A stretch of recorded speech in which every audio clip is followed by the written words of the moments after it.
លំហាត់ដោះស្រាយសម័យកាលអញ្ចឹងឥឡូវយើងមករៀនដោះស្រាយសម័យកាលនៅក្រេតទី1វិញអញ្ចឹង 4x ដក5ស្មើ 2x បូក3អញ្ចឹងលំហាត់នេះគេហៅថាសម័យកាលនៅក្រេតទី1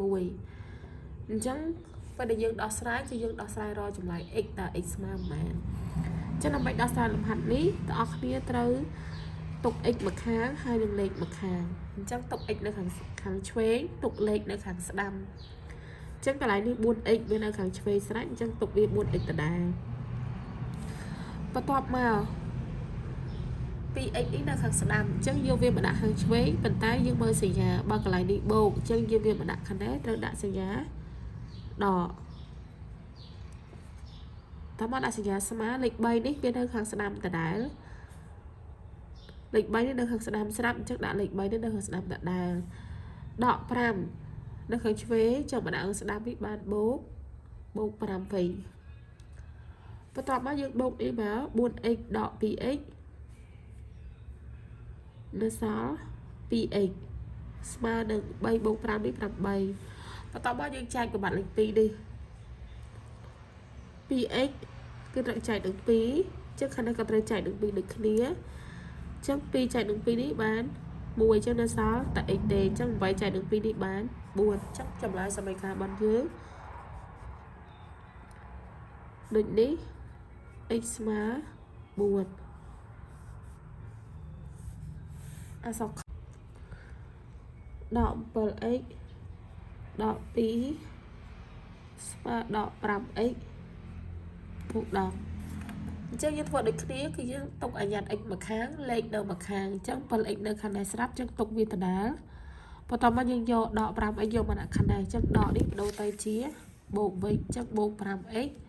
ស្មើនឹងបូក10នៅខាងស្ដាំអញ្ចឹងទុកវាដដែលយើងបោះដក2មកខាងនេះយើងបានបូក2ដក7បូក5ដក7បូក5គឺស្មើនឹងដក2 10បូក2នេះគឺស្មើនឹង12បន្ទាប់មកយើងចង់បានតែ x អញ្ចឹងមកកន្លែងនេះមេគុណដក2គឺយើងត្រូវចែកនឹង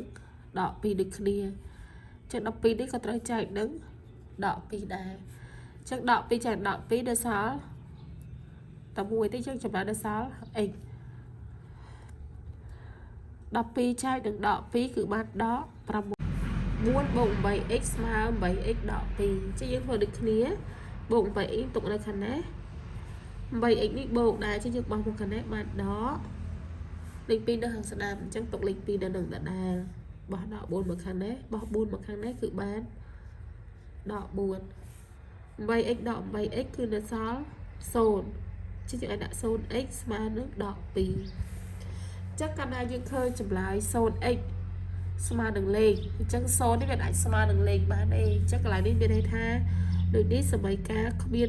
ឬក៏សម័យកាលគ្មានចម្លើយ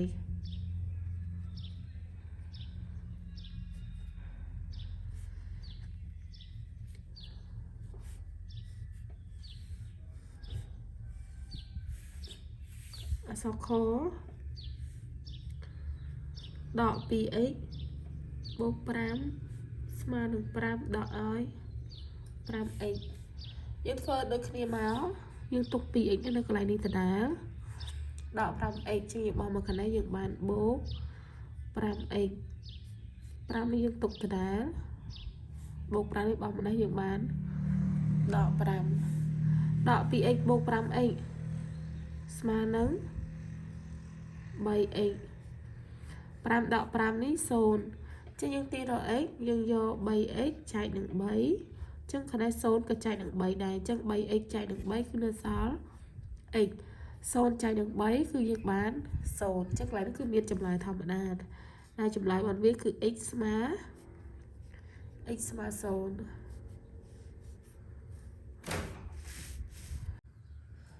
ចាំបន្ទាប់ពីយើងបានមើលរបៀបដោះស្រាយសម័យកាលហើយយើងយកលំហាត់អនុវត្តនេះទៅរៀនធ្វើ